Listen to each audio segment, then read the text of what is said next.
What's up, everybody? Welcome back to Last Principles. I'm your host, MA.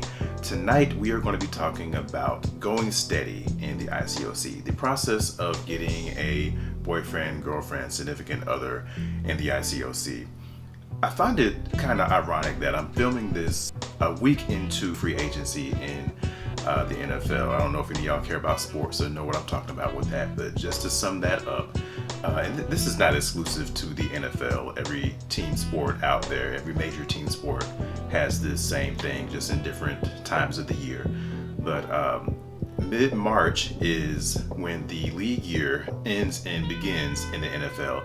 And what that means is each player whose contract has run out, so they can sign with any team that they want. Now, very rarely, if ever, I don't think this is still even a thing, but very rarely, if ever, will a player negotiate directly with the team themselves. They always have an agent, and their agent will go negotiate with that team's people, so to speak. I don't know exactly who in the front office does all of that. I would assume the general manager and some other people. Anyway, so the player will always say to their agent, hey, these are the teams I'm interested in playing for. These are the terms I'm willing to accept. You know, how many years my contract will be, how much money I want to accept for this contract, blah, blah, blah. They give their terms and the preferred teams to their agent, and the agent goes and speaks with the team. They work it out, blah, blah, blah, and they sign with whoever. That sounds dangerously close to how steady dating works in the ICOC, because just like a player in the NFL, NBA, MLB, whoever, just like a player never negotiates directly with the team, in the ICOC, you were not allowed, I'm pausing for emphasis there, allowed, key in on that word, you know, the big theme here is control. Allowed. You're not allowed ever to, or at least back before the Henry Creek letter. I know this is, I think, at least my second time mentioning that letter. I still am not sure if I'm going to commit a whole video to this, the Henry Creek letter, but at the very least, I'm going to have links in the description for what the Henry Creek letter is. Links to people who've already explained this in depth, what that is. Basically, just to keep it really short, there was a higher up in the ICOC who called out the whole church on some of the things that have been going on, and a lot of the structure just kind of fell out after that, because they were like, hey, we can't keep doing these same things anymore. Anyway, prior to the Henry Creek letter, there was this structure of how you get a girlfriend, boyfriend. You were not allowed, again, keyword there, you were not allowed to talk directly to the person you liked. You had to talk to your discipler, your discipling partner, about your interest, the person that you were romantically interested in. You know, as I said a couple of videos ago, there's the encouragement dating thing where the vast majority of the time you're taking out or being taken out by somebody you have no romantic interest in. It's just strictly platonic. Now, if you do like somebody, again, you're not going directly to them to talk to them. You are telling your discipler that, hey, I like that sister over there, or I like that brother over there, blah, blah, blah. And what they would do from there is go and speak with, sometimes they speak directly to the person themselves, but usually they're at least speaking to that person's discipler, and sometimes that person themselves. So your discipler is talking to your interest discipler. So your agent is talking to their agent about, you know, hey, does my client, it's so funny thinking about it that way. Like, that came to me the other day, and I'm just like, wow, this really is exactly how that works. Anyway, the person I'm discipling, my client, is interested in your client, the person you're discipling. Is there any mutual interest there? I'm speculating on that part, because I've discipled a few people. I've never been on the other side of this. I've never been the person doing the negotiating for somebody else. That has never happened for me. But yeah, so your discipler talks to your interest discipler about y'all getting together or whatever. And also, and this is why I had to talk about the leadership chain, the discipleship chain, before doing this video, because what's also included in this is, as you're talking to your discipler about it, this is also going up through the leadership chain. At least, I don't think it goes past your home church unless your interest is in another church. Like, if you live in this city and your interest is in another city, that's the only time I think it goes past the leadership chain in your own local church. So you're talking to your discipler is talking to your interest discipler about y'all, but this information is also going up through the leadership chain, so everybody involved in leadership knows about this, right? And this is another element of control. We're going to hit this a little bit later in depth, but leadership has some say in whether or not this happens, because a lot of times they want to hook certain people up, people who they think are sharp. That's going to be a whole nother video there. They want to hook up people who are sharp. They want to get people together who they think are cranking the ministry, people who they see are really gung-ho, really fired up for the ministry, all these buzzwords. They tend to want to hook those people up. But again, I'm getting ahead of myself. Let me back up. So as you're negotiating, you're talking to your discipler is talking to your interest discipler. Eventually it comes back to you and they say, hey, there's interest there. And as things progress, you will eventually get the green light to go out with your interest once a month.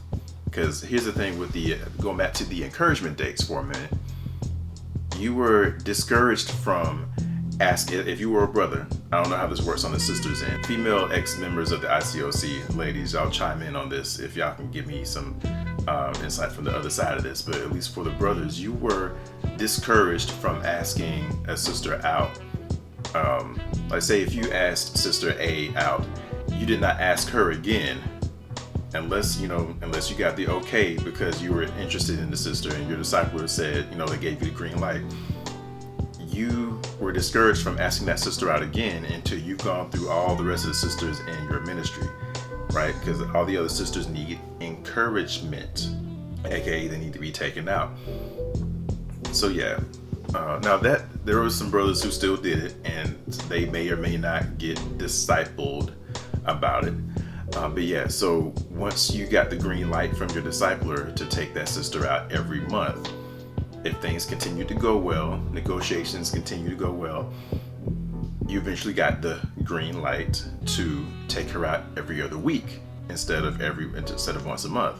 And from there, again, it would progress to now you got the green light to ask her to go steady, which this part I did appreciate, because before I entered the ICOC, I had never had a girlfriend, and I was always like, so how does this boyfriend-girlfriend thing work? Do we like actually just straight up ask, hey, will you be my girlfriend, or will you, if some girls are bold enough, will you be my boyfriend? Like, does that actually happen, or are we just talking for X amount of time until we just like, oh well, we've been going out for so long and we holding hands now, I guess we go together? I didn't know how that worked, so I appreciated at least the very blatant, like, hey, we official now. Okay, are we boyfriend and girlfriend? So you would get the green light to ask that sister to be your girlfriend. And again, this is just how I know it works on the guys' end, because I've been through it once. I started dating. In my first, I was just barely a year old in the faith, or in the organization rather. I started dating, it was December of that year, December 2001. So I went through the whole talking to my discipler, he's talking to her discipler, green light to go out every month, green light to go out every other week, green light to ask her to go steady. And here's one big thing. It was always made to be a big deal when you ask somebody to go steady. It's similar to this mess, the promposals that go on now, at least for a good decade and a half or so. Maybe I'm old fashioned, maybe I'm old school, maybe I'm showing my age, maybe I'm showing my grades, but I also never had a prom date either, so this is not something I'm privy to either. But I imagine, back when I was young, you know, folks would just say, hey, would you like to go to prom with me? I thought that's how it was. Now it's like they're making these big old elaborate performances, like, you know, you got the girl coming down the hallway, and everybody in the hallway knows what's going on, and the guy that's about to ask her to go to prom has like a cake or a cookie cake or some big thing, some big sign, hey, will you go to prom with me, or some little funny thing. It's almost like how people do those public proposals at sports games, like, you know, they do the kiss cam or whatever. I was setting the cameras on that one couple, and they you know, propose that way. It's become like that with these promposals, right? And I'm just sitting there like, y'all are taking this a little bit too far. What are y'all gonna do when you know, God forbid, you do that whole high school sweetheart thing, and you end up marrying the girl or the guy that you went to high school with? Like, if you did that for prom, what are you gonna do when you actually pop the real question, right? So I mentioned those because that's exactly how it went in the ICOC. Whenever somebody went steady, it was this big, huge to do, this big, huge, elaborate thing, right? Like, you got people going to these big old, huge, fancy restaurants and going to, like, you got people going on scavenger hunts, you know, across the city, you know, doing the type of things that normal people would do when they're actually asking someone to be their wife. This stuff was happening just to ask somebody to be their girlfriend. And you know, for me, I wanted to make it special. What I did was, we went skating, and I asked the DJ to play us. There was a song that that was special to us. I had the DJ play that song, and I had him announce over the intercom, hey, sister, would blah blah blah wants you know, MA wants to know if you'll be his girlfriend. And she heard it, and you could tell she didn't really quite catch what was going on. Then all of a sudden she realized, so that, you know, that happened. So I wanted to make it special, but I didn't want to go overboard, because I was just like, why does it need to be that big? And it's funny, I got I don't want to say that I got discipled on this, but the guy who led my campus ministry at the time, he kind of pulled me aside. He was just like, hey, congratulations, but you know, next time you might want to get some advice on that. That's another video again, their advice, which really means permission. Anyway, I mean, he didn't hit me hard about it, but it did kind of make me go, why did I need to ask for advice on how to ask my future girlfriend to be my girlfriend? Like, why did I? So the way he said that, it kind of came across to me as, you didn't make it special enough. You weren't elaborate enough with yours. Honestly, I wouldn't have wanted to do it any bigger than that, because again, doing it bigger than that makes it way too big. Like, again, going into actual proposal rounds there. And another thing, this is another reason why I feel like that was way overdone. Going steady in the ICOC was often treated like, and I think this is probably why these big old elaborate presentations and performances, because going steady was almost treated like, you know, being engaged. And this is also why whenever anybody broke up in the ICOC, it was also treated like a bigger deal than it should have been. Oh, by the way, before the Creep letter dropped, what used to happen, at least that's when I noticed the cutoff. It may be different in different places, but when a couple went steady in the ICOC, they would announce the very next day or the very next meeting or whatever. You know, usually it happened on a Saturday night, but sometimes, you know, it would happen during the week. Well, the next service, whether it was Sunday service or midweek, they would, whenever they're doing announcements, they would announce it in front of the church that brother A and sister A went steady last night or recently. The first time I heard that, I'm like, why are they announcing this to the whole congregation? Why is this a big deal, right?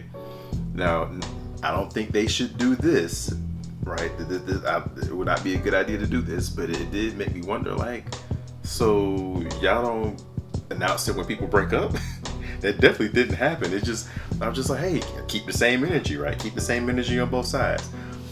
I'm not advocating for people announcing breakups. I'm just saying, like, if y'all gonna do it both ways. Anyway, because it would be funny you wouldn't find out a couple broke up until one day that brother is your double for a double date, and then all of a sudden, wait, you're taking out a difference. Did y'all? Oh snap!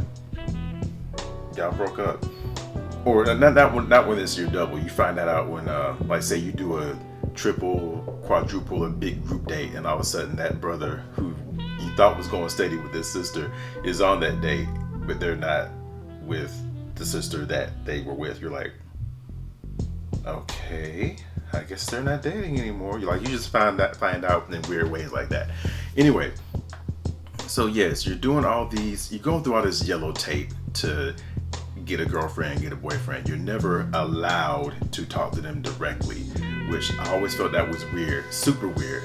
And I think it was explained to me one day that the reason why this was done that way was to protect people's hearts, to guard people's hearts, right? To keep people from getting hurt and unnecessarily shot down and rejected. That is unavoidable when it comes to love. Like, you can't avoid that at all. There's no way around it. It's going to happen.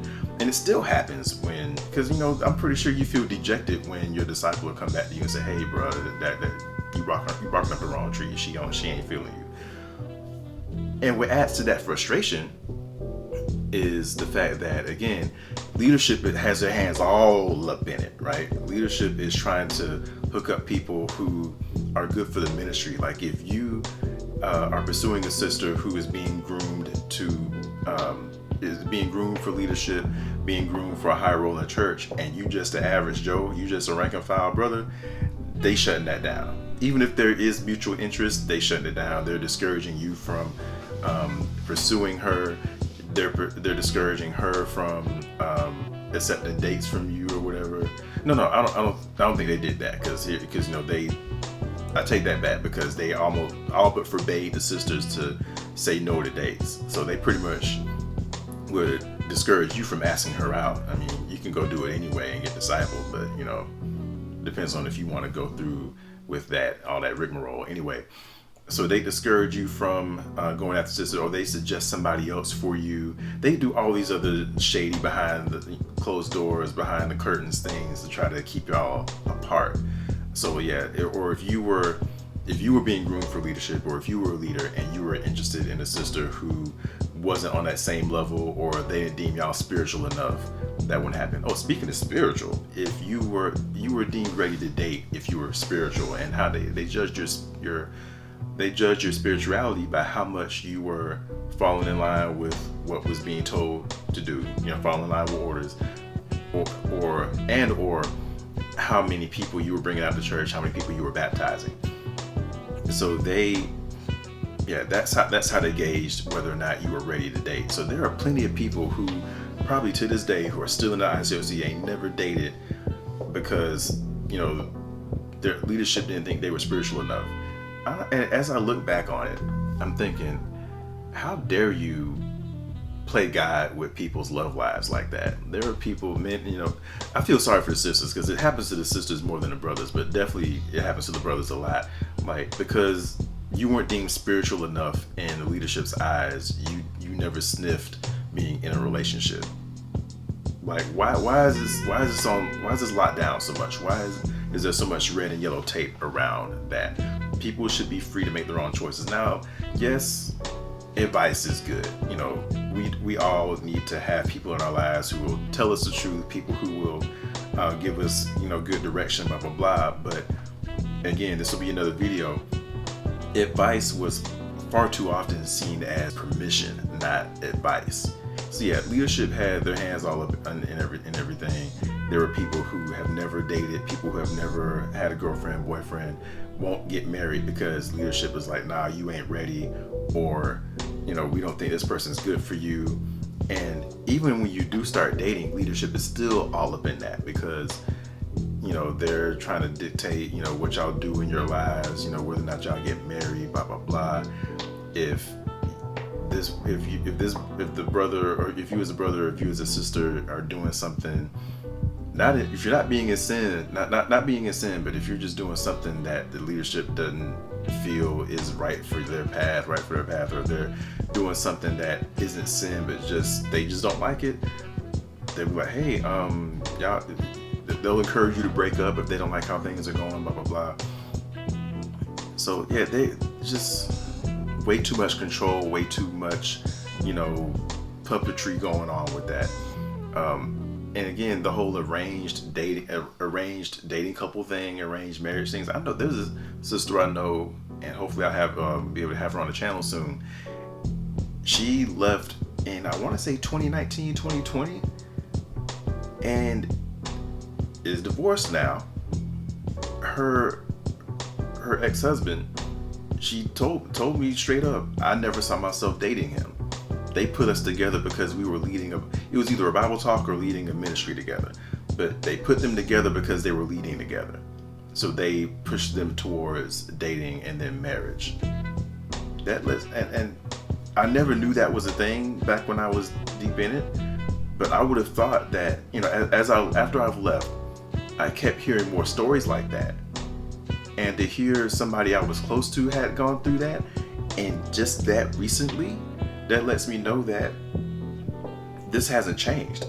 I would think, if you were to tell me that there were arranged dating couples and arranged marriages in the ICOC, I would have assumed that it happened before the Henry Crete letter. But a lot of these stories that I'm hearing happen after, and even in the past few years too. So yes, there's just way too much control, way too much yellow tape, way too much, string pulling on the back end from people who aren't involved.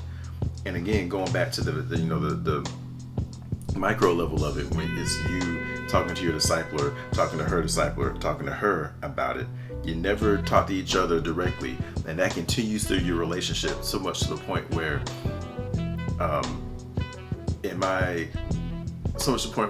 I had this fear of, dang, if I start dating again, one thing I just swore off to. I was like, I'm not trying to be married to someone. I'm not trying to be married to a sister, sharing a house, sharing a bedroom, sharing a bed with someone, and people outside of our relationship know more about our relationship than we do. Because I could just picture it. Somebody out there right now in the ICOC, this is happening.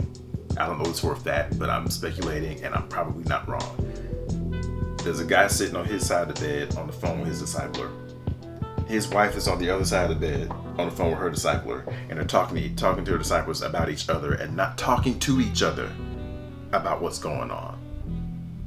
I would bet money that that's happening somewhere. And if it's not, there's something probably really close to that happening. And even back when I was still in it, even when I was in it and not wanting to leave, I vowed that wasn't going to be me. I'm like, I need to find a sister who I can talk to about any and everything, who is willing to go outside of that structure, because I am not sharing a bed with somebody who I can't talk to her about everything going on. Anyway, I'm venting there.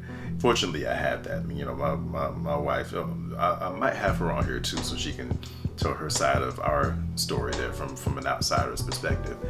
But yeah, that's what I got on steady dating. That's, that was something I experienced myself. I went through the whole talk to my disciple to talk to her thing, and all the green lights, all that kind of stuff.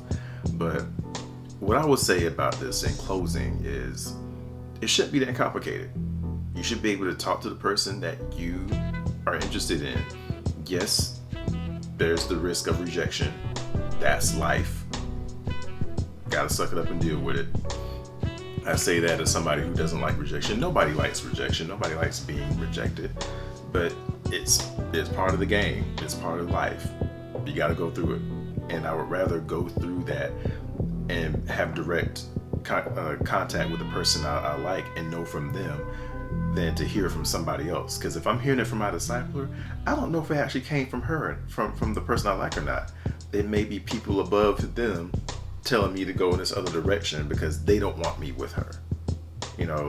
That thing happens. So that's why I say F that to the formula of steady dating. Oh, I'm not done yet. Here's another thing. So after, I would assume that most people stopped doing that after the Crete letter hit. But it's so ingrained in you that you still kind of operate in that. And I think that's one reason why I didn't date again until after I left, because no, I wasn't waiting for somebody to give me the green light to go steady. I wasn't waiting on permission from people, but it affected my pursuit in Several Sisters in the sense that I had the ability now to be direct with the sister, but I was so used to always doing everything but that. I'll give you an example. There was a sister who I was interested in. We would talk, but we would talk and text all the time, and she was out of town. She was I was in Atlanta. She was in South Carolina. I did everything but tell her I liked her, to let her know I liked her. She had started going through her residency. She was studying to be a doctor. We were talking, we were texting, we were calling and talking, whatever. When she graduated, I had a dozen roses sitting on her doorstep when she got there. I'm calling and texting her every day. I'm doing a whole bunch of stuff. I remember I drove to her job one time because we had talked about me coming up to see her, but then we kind of lost contact. I drove up to see her with a gift bag with all her favorite stuff in it, all this other kind of stuff, and I knew where she worked, but I didn't know if she was going to be there or not. So she actually ended up not being there. I knew I was taking a risk. I knew this. So I was like, okay, if that's an L, I'll eat that L. I'll take that L. I dropped off the stuff with her job. I found somebody who knew what department she was in, so I left that, gift basket for her. I had done a whole bunch of stuff, everything but say I like you. When I finally did have the nerve to get her on the phone, because I was like, you know what, I ain't talked to her on the phone in ages. The next time I get her on the phone, I'm telling her what it is. We talked, and I told her how I felt about her, and immediately she's like, I thank you for telling me. Dang, as soon as she said that, I knew it wasn't going right. But it wasn't the fact that she didn't like me back that vexed me. It was the fact that she never got a hint that I liked her.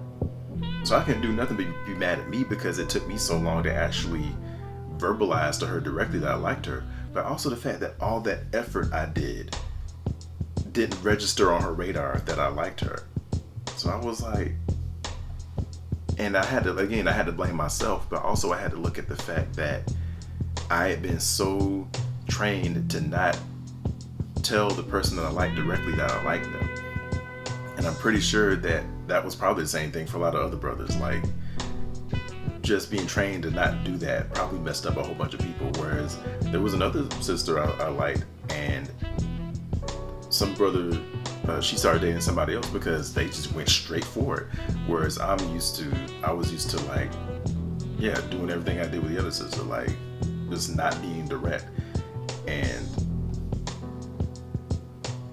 that happened because you're so used to doing it this one particular way. It took a while for me to get that out of my system. So I missed out on some opportunities because I'm so used to doing it the old way.